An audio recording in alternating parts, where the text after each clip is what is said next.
They say every man has a breaking point. Mine came dressed in heels, holding a wine glass, laughing too hard at another man's joke. It started on a Thursday. You know, one of those weekdays that promises nothing and somehow delivers even less. I came home from work like usual, tie loosened, keys in hand, the comforting weight of routine pressing down on my shoulders. And there it was on the kitchen counter, a note in her handwriting. Dinner tonight. 7:30. Meet me at Marcellino's. We need to talk. Now, when a wife says, we need to talk, that's a phrase that hits a man harder than his first heartbreak or his fourth whiskey. My gut did a flip I didn't appreciate. But I shrugged it off. Maybe she wanted to patch things up. Maybe she missed me. Maybe, God help me, I still believed in us. Marcellino's wasn't our spot. That should have been my first clue. It was dim, too upscale for two people trying to find their footing again. Still, I showed up. New shirt, clean shave, even wore the watch she gave me last Christmas, back when gifts still felt like love and not obligation. She was already there, sitting at a booth in the back. And she wasn't alone. Logan, she said, standing with that same smile she used to reserve for our private moments. This is Chase. Chase. The name alone felt like a punch. It had come up before, her work husband, the guy who just got her. I used to joke about him. Harmless, I thought. He was wearing that smug cologne confidence, tight black shirt, the kind of tan you only get from extended moral bankruptcy. He stood and reached out like we were shaking hands over a business deal, not my own humiliation. You've heard a lot about me, he said. I didn't take his hand. Ashley gestured for me to sit. We thought it'd be easier this way. We, I echoed. Well, you two thought this through. Her smile didn't fade. It's not like that. Then Chase leaned in, that smirk etched on his face like a tattoo he regretted nothing about. You've got two options, Logan. Leave quietly, or face me like a man. There are moments in life that brand your soul. That was one of mine. My wife didn't flinch. She didn't stop him. She just watched. I stood. I didn't raise my voice. I didn't break the glass. I just looked them both dead in the eye and said, enjoy the appetizers. You've lost the main course. And I walked out. But that wasn't the end of it. Oh, no. It was only the beginning. You don't sleep after a night like that. You lay there, staring at the ceiling, replaying it all like a bad movie directed by someone who hates you. The next morning, I woke up, or more accurately, gave up on pretending to sleep, and went about my day like nothing had cracked. But everything had. Ashley wasn't home. No surprise. I didn't expect her to come back after publicly handing off our marriage like a yard sale item. What I didn't expect was what I found next. See, betrayal isn't a single moment. It's layers. First the dinner, then the silence, then the evidence. I started checking our shared accounts. Not because I was suspicious, because I wanted proof. Tangible, undeniable. Something that told me I wasn't crazy for feeling like a ghost in my own life. And boy, did I find it. Receipts from a boutique hotel 2 cities over. Charges at a jewelry store I'd never walked into. A second phone line added to our family plan under a name I didn't recognize, Chase Donovan. And then the photos. She'd forgotten to sign out of her cloud storage. Or maybe she didn't care anymore. Either way, it was all there. Selfies with him, taken in my car. My car. Him in my robe. In our kitchen. Making eggs like he'd earned the right to use our stove. And Ashley? Looking freer than I'd seen her in years. Smiling like she hadn't just detonated 2 decades of marriage. There was one video, just a few seconds. He called her his girl. She laughed. Said, he still thinks we're trying to work things out. Per Logan. That hit harder than a fist. I stared at the screen, face blank, fist clenched, not blinking. Because crying wasn't on the menu. Not for me. Not anymore. Later that night, she finally came home. Breezed through the door like she forgot she left behind a husband and not just a pair of shoes. You look like hell, she said, setting her keys on the counter. I didn't answer. You're not still mad, are you? That sentence. That one sentence. Mad? No, Ashley. I was done being mad. Now, I was focused.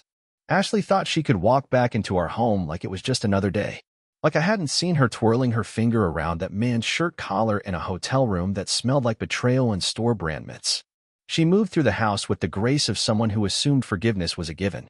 So, she said, plopping onto the couch like she hadn't torched our vows just a few nights earlier, I think we should talk about next steps. Next steps.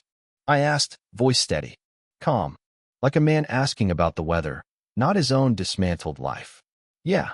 she said, flipping through a magazine. You staying here until the divorce is final makes things awkward. I think I'll keep the house. You can get a condo or something. Maybe near the lake. She said it like she was offering restaurant suggestions. I just stared at her. Every inch of me wanted to scream. Break something. But I didn't.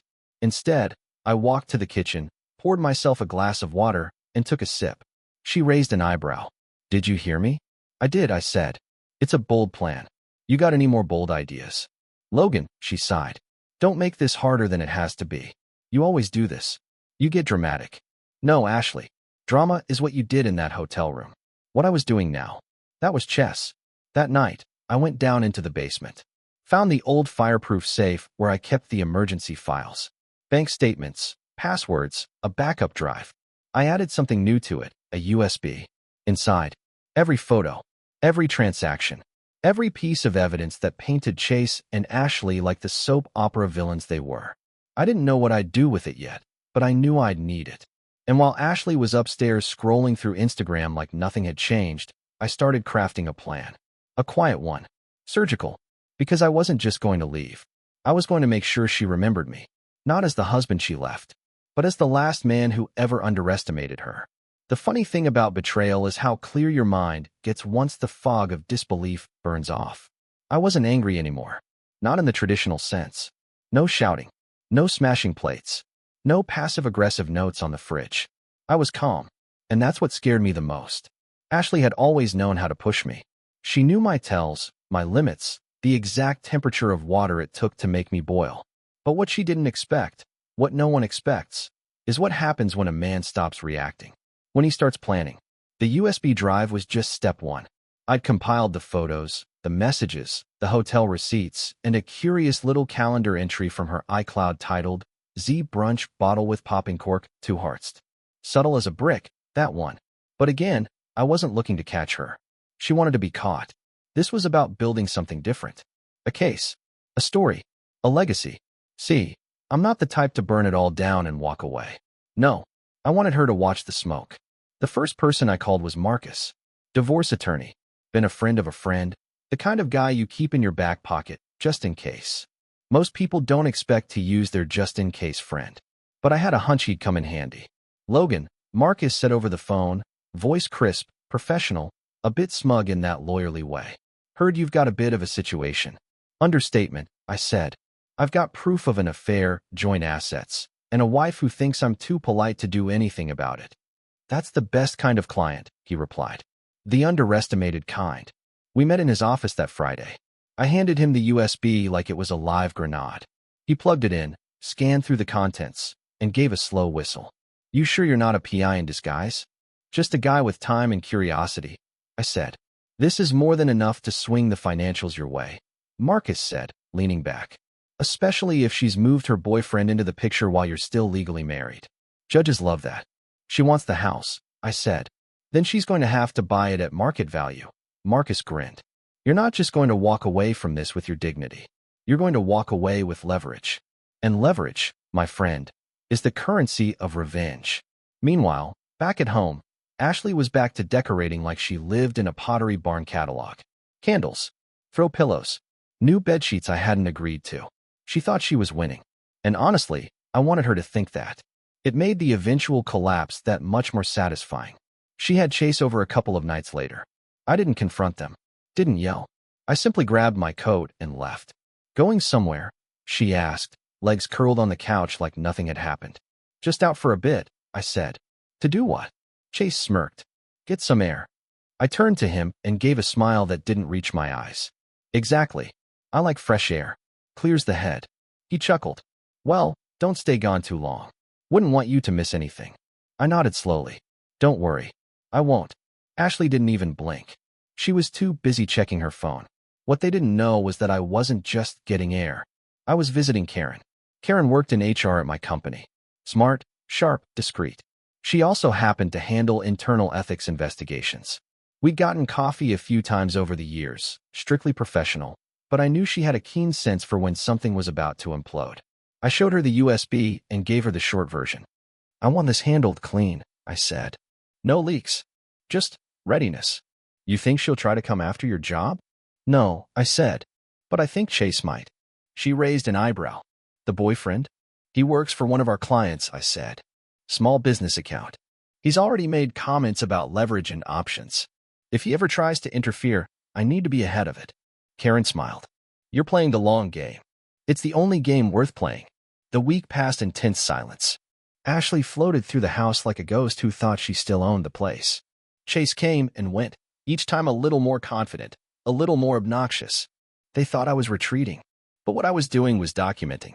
Notebooks, screenshots, call logs. I even planted a discreet camera in the garage where they kept having hushed conversations. Nothing illegal, just enough to prove they weren't being subtle. Because here's the truth. People who get away with betrayal don't hide. They flaunt. They believe in their immunity. They believe you won't retaliate. They forget who you were before they broke you. One night, Ashley walked into the bedroom and caught me packing a duffel bag. Where are you going now? Weekend trip. With who? Does it matter? Her eyes narrowed. You're being petty. No, I said, zipping the bag. I'm being strategic. That shut her up for a second. Then she said the one thing that finally made me laugh. You'll regret treating me like this when you realize what you lost. I turned to her, cool and quiet. Ashley, the only thing I regret is not seeing through you sooner. There's a point in every game when the tide turns. When your opponent doesn't realize they're already losing. For me, that point came on a quiet Tuesday, while Ashley was at her yoga class, and Chase was presumably flexing in front of a mirror somewhere. I stood in our bedroom, the bedroom now. Our expired the night she gave another man permission to occupy space I once called sacred. I stared at the wall of photographs. Smiles. Vacations. Anniversary shots where we both looked so happy. So convincing. Funny how betrayal doesn't show up in pictures. I took each one down carefully, packed them in a box, and slid it into the closet. Not out of sadness, but preparation. Because the next phase required a clean stage. That afternoon, I met with Marcus again. He had a proposal. I've got a contact at the local press, he said. A guy who handles lifestyle exposés. Nothing scandalous, just community stories. You tell yours, clean and composed, no mudslinging. Just the truth, with proof. You'll control the narrative. I leaned back in my chair. And what happens when Ashley reads it? He smirked. She'll realize she picked the wrong man to cheat on. Now, let me be clear. I'm not a fan of public shaming. I don't think humiliation is justice. But I do believe in storytelling. And if Ashley was going to keep playing the victim, I figured it was time someone else picked up the pen.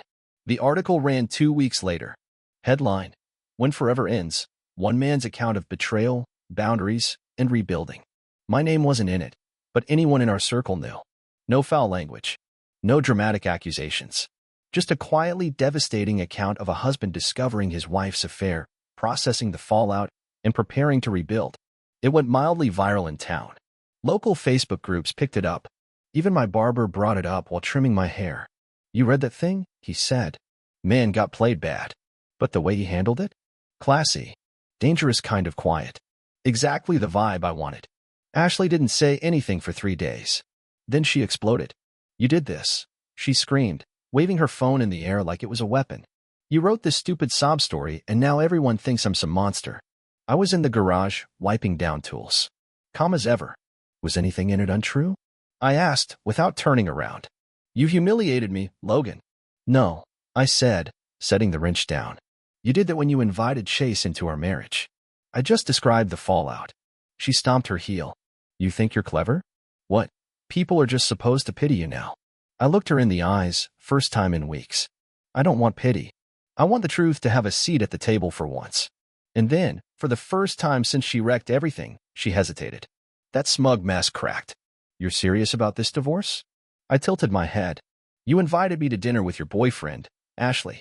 You served infidelity as the appetizer. What did you think would happen? That we'd hug it out and redecorate? She didn't answer. She didn't have to. 2 days later, I was having lunch with an old friend, Marcus's referral. Her name was Elise. Sharp mind. Great taste in bourbon. Widowed, not looking for anything serious, but she knew exactly how to fake a first date just long enough to stir a little panic in the right places. We met at a bistro. Took the table by the window. Shared laughs, clinked glasses, even leaned in a little too close when we talked. Ashley walked by 30 minutes in. Right on schedule. She stopped. Froze. Pretended to be looking at the wine list posted on the window. Elise smiled without turning her head. Better. Mm. And is that her eye twitching? Just a little, I said, sipping my drink. Like a light bulb about to burn out. She lingered, then walked on. Didn't say a word. I didn't need her to. That night, she tried to crawl back in. Not physically. Emotionally. I just think we're making a mistake, she said from the hallway. I know things got messy, but it doesn't have to end like this. I looked up from my book. Ashley, we already ended. The only thing left is the paperwork. Her voice softened. Logan, please. I stood, crossed the room slowly, and stopped just inches from her. You set the bridge on fire, then acted surprised when I didn't walk back across. I'm not angry anymore. I'm just done. But you were always my constant. No, I said. I was your cushion. And I closed the door. The next morning, I moved my things into the guest room. Not out of bitterness, but boundary. Ashley didn't take it well. She started picking fights. Subtle ones. Misplacing mail. Deleting shows from the DVR. Little psychological grenades designed to provoke me. But I didn't bite. I greeted her with silence, countered her drama with indifference. Not coldness, just distance. There's a difference. Cold tries to punish. Distance protects. And in that distance, I started rebuilding. New bank account. New gym. New morning routine. Even started reading again, real books, not just headlines and emails. I wasn't healing yet, but I was hardening. And Chase? He finally showed his true colors. Because a man like that, built on ego, can only play house for so long before he gets bored. He started skipping visits. Started texting her less. Eventually, I caught her on the porch, crying into her phone. But you said we'd move in together, she whispered. I didn't say a word. Just walked past her, coffee in hand, like a man who had already buried that version of his life. She saw me. She looked like she wanted to scream. But all she did was whisper, you win. And maybe I did. But the game wasn't over yet. When someone tells you win, it usually comes wrapped in sarcasm or surrender. But when Ashley said it, standing on the porch with mascara running and her voice cracking, it wasn't either. It was resignation. And fear. Because for the first time since this whole circus started, she realized something. I wasn't bluffing. The next morning, I met Marcus at the county courthouse. Papers in hand, signatures ready. Divorce filing. Mutual. Grounds. Irreconcilable differences. Reality. Deliberate betrayal. She still hadn't lawyered up, which told me she hadn't planned this through. That was the thing with Ashley, she played offense but had no defense. A surprise artist, not a strategist. I filed the documents. Marcus patted my shoulder. You're free, my man. I exhaled like I hadn't in months. Back home, I handed her the envelope. She opened it slowly, expecting, I don't know, a love letter? A peace offering? Maybe a handwritten apology from me for not being more fun while she destroyed our marriage? She flipped through the papers. Her eyebrows tightened. You filed. I did. No warning. You brought Chase to dinner. I feel like we're past the courtesy stage. She sank into the armchair, stunned. It wasn't just the papers, it was the realization that the leash she assumed I was still on had snapped. The power dynamic had shifted, and she was feeling the vacuum. I didn't think you'd actually do it, she said. I didn't think you'd cheat on me in 4K. Life's full of surprises. She opened her mouth, closed it, looked at me again, like she was trying to recognize the man she thought would never leave her. I wasn't him anymore. The next 48 hours were a blitz. I contacted our financial planner and froze the accounts. Sent certified letters to creditors and utility companies alerting them of the separation. I moved my direct deposit to a new bank. She didn't take any of it well. Ashley stormed into the living room the second she realized she couldn't access the joint card. Are you serious? You froze everything? No, I split everything, I said. You got half. I can't even buy groceries. You live 5 minutes from Chase. Ask him to pick up some eggs. Her nostrils flared. You're being petty. No, I said, leaning in, calm and clear. I'm being methodical. The fallout came faster than I expected. Turns out, Chase wasn't in it for the long haul. The minute she showed him the divorce filing, he ghosted. No texts. No calls. No, we'll get through this. Just vanished.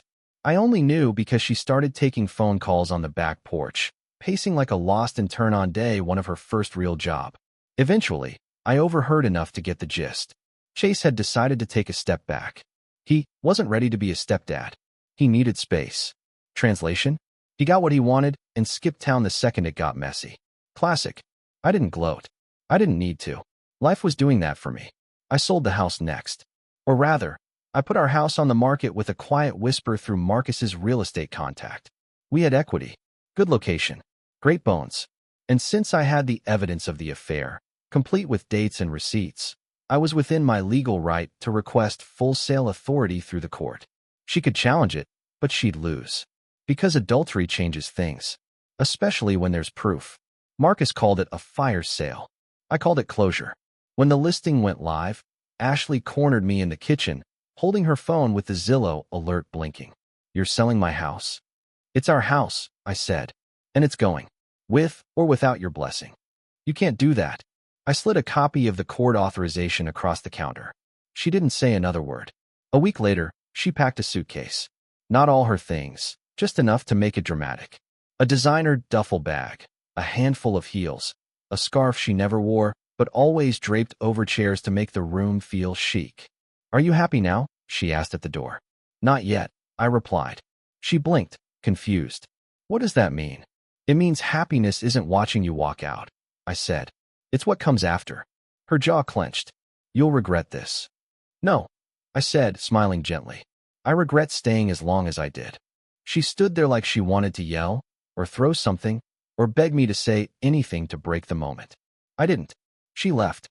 The door clicked shut, and the silence that followed, it was beautiful. I slept like a man exonerated. Woke up to sunlight spilling across my half-packed living room and coffee brewing in the machine I almost forgot we owned. No notes on the counter. No argument waiting in the hallway. Just peace. I checked my phone. Messages from friends. A couple from co-workers who totally read that article. One from Elise. Just a meme of a phoenix rising from flames. Fitting. I smiled. I was starting over. But not from ashes. From clarity. The house sold in 3 weeks. Over asking. I took my share, packed up my tools, my books, and the last few mementos I hadn't already burned in my mind, and moved into a clean, 2-bedroom condo across town. Smaller, quieter, and mine. Every last square foot of it. You don't realize how loud someone's presence is until they're gone. Not just their voice, but the size, the slamming of cabinet doors, the passive-aggressive "no, it's fine" from behind a wine glass. When Ashley left, the silence in the condo wasn't empty. It was sacred. The first morning I woke up in my new place, I didn't need to listen for footsteps. No perfume cloud hit me when I opened the bathroom door. Just steam. Just solitude. I made coffee. Sat on the balcony. Let the sun hit my face. And for the first time in a long time, I breathed like I meant it. Rebuilding is a strange beast. People think it starts with new furniture or new hobbies. But it starts with unlearning. Unlearning habits that used to revolve around someone else's mood. Unlearning silence used as punishment. Unlearning the way you tiptoe around someone who hadn't smiled at you in weeks. I started with the basics. I got a dog. Well, he kinda got me. Name's Buckley. A rescue mutt with ears too big for his head and a bark that could crack drywall. He liked chasing squirrels and hated cucumbers. Within a week, he'd taken over the couch and my mornings. It was the healthiest relationship I'd had in years. Word got around, as it always does. Ashley's new story was that I just wasn't exciting anymore. That I was too stable. Imagine that, being faulted for reliability. Meanwhile, Chase was nowhere to be found. The grapevine said he'd left town, maybe to explore career options. Translation: he'd bailed when the fun stopped and commitment knocked on the door. Her friends stopped reaching out. Not out of loyalty to me. They just didn't want to be associated with the reality show she'd turned her life into. But one person did reach out. Rachel, Ashley's sister. Now, Rachel and I were never close. We shared holiday dinners and the occasional awkward hug. But she always saw things. She was quiet like me. A watcher. And watchers always know more than they say. She invited me for coffee. Said it was overdue. I agreed. We met at a place with cracked leather seats and baristas who wore poetry on their sleeves. She was already at a table when I arrived, her phone face down, her gaze already on me. "I owe you an apology," she said as soon as I sat. I blinked. That's a strong opener. I knew about Chase. Not details, but enough. I let that hang for a moment. Stirred my coffee. And I should have told you. Why didn't you? She looked down, ashamed. Because Ashley's my sister. And for years, you were too good for her. That scared her. So she created chaos. She always does. I exhaled slowly. And now, she's alone. Bitter. Telling anyone who'll listen that you manipulated her into cheating. I laughed. Didn't know I had that kind of power. Rachel smiled, but it didn't reach her eyes. She's spiraling. I'm not. I noticed. It was a quiet exchange. No drama. Just two people sipping truth across a table. But something shifted that day. Rachel saw me not as her sister's ex, but as a man who survived something corrosive. And I saw her not as family baggage, but as someone who had survived her own kind of war. We met again the next week. And the next. Nothing romantic. Just real. Just human. Meanwhile, Ashley's descent picked up speed. She texted me a month after the house closed. You won. Hope you're happy. I didn't respond. She tried again. You don't have to ignore me. We shared a life. Still silence. Then she called. I let it go to voicemail. I wasn't being cruel. I was just done giving energy to a woman who only noticed my worth when someone else stopped validating hers. I joined a local men's group not long after. Nothing formal. Just guys who met every other Thursday to talk real stuff. No posturing. Just honesty. One guy had been divorced twice. Another was raising his daughter solo after his wife ran off with a yoga instructor. Stories varied, but the pain? It echoed the same. And for once, I didn't feel like the broken one in the room. I felt seen, heard, respected. We shared advice, tools, laughter, even silence, when that was what someone needed most. It became the backbone of my rebuild. At work, things flourished. I threw myself into projects, volunteered for more, took the lead on a difficult account that no one else wanted. The CEO noticed. Promotions don't usually come with sympathy, but apparently, clarity makes a man better at his job. He called me into his office. You've changed, Logan. Good or bad? Focused. Lethal almost. I chuckled. Divorce will do that. He leaned forward. Whatever it is, keep doing it. You're becoming the guy others look to when things fall apart. There it was again. The one thing Ashley never saw. I wasn't just stable. I was dependable. And that's what makes a man dangerous, when he finds peace not in revenge, but in rediscovery. I framed a quote and hung it by the door of my condo. Just 4 words. Still. Not. Settling. Again. People ask about it. I just smile. It's not about being single. Or bitter. It's about being awake. Because that's what heartbreak does if you let it. It wakes you. Not all wounds need revenge. Some just need rebirth. And I was finally learning how to live on my own terms. They say people come back not when they miss you, but when they miss the version of themselves you allowed them to be. Ashley came back. Not physically. Not with a suitcase and an apology. But digitally. Subtly. First, it was an Instagram follow. Then a LinkedIn message about hoping I was well. Then, ironically, a forwarded quote about healing through grace. Grace. From the same woman who turned my heart into collateral damage over a wine-slicked dinner table. I didn't respond. Not to the quote. Not to the follow. Not to anything. You see, responding is oxygen. And when someone's fire burned you once, you don't offer more fuel. You learn to enjoy their silence like a sunrise. Warm, slow, and full of promise. But it wasn't just silence she wanted to break. It was perception. A week later, Rachel texted. She's telling people you emotionally neglected her, that you were never really present. Of course, the oldest play in the book, recasting the villain as the victim and the survivor as a cold-hearted myth. But I didn't need to correct her narrative, because I wasn't living in the past. I was busy building something new. 2 months later, I received a handwritten envelope. No return address. Just my name, pinned in a script I hadn't seen since the anniversary cards stopped meaning anything. I opened it. Ashley's handwriting. Slanted. Elegant. Still capable of making betrayal look beautiful. Logan, I know I burned every bridge you built for me. I know I don't deserve a reply. But for my own sanity, I need to say this. You were always the better one. You never raised your voice, even when I gave you every reason to. You never humiliated me, even when I deserved it. And you never retaliated, even when revenge would have been justified. I think that's what scared me the most. That kind of calm, it shines a spotlight on someone else's chaos. And I guess I didn't like the reflection. Chase was never a future. He was a mirror I mistook for a window. He flattered me, not because he knew me, but because I was convenient.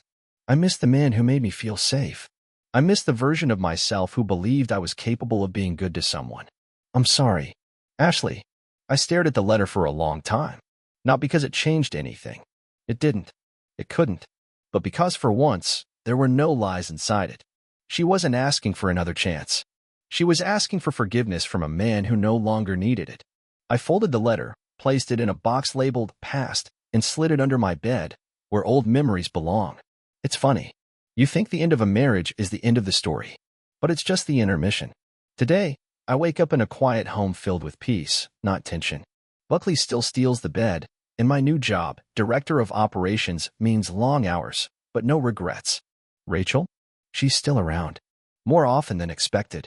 We haven't defined it, and we don't need to. It's honest. Real. Two people who survived different storms, finding shelter in each other's calm. Ashley? Last I heard, she moved in with a cousin across town. She tried therapy, then another boyfriend, then silence. That's her path. Mine? It's paved in choices, not made out of rage, not built on revenge, but grounded in knowing who I am now. Because here's the truth. I didn't need to destroy Ashley to win. I didn't need to ruin Chase. I didn't need to scream or threaten or turn to scorched earth justice. I just had to survive. With dignity. And dignity, my friend, is the most brutal revenge of all. Because it leaves your betrayer haunted, not by what you did, but by what they couldn't break.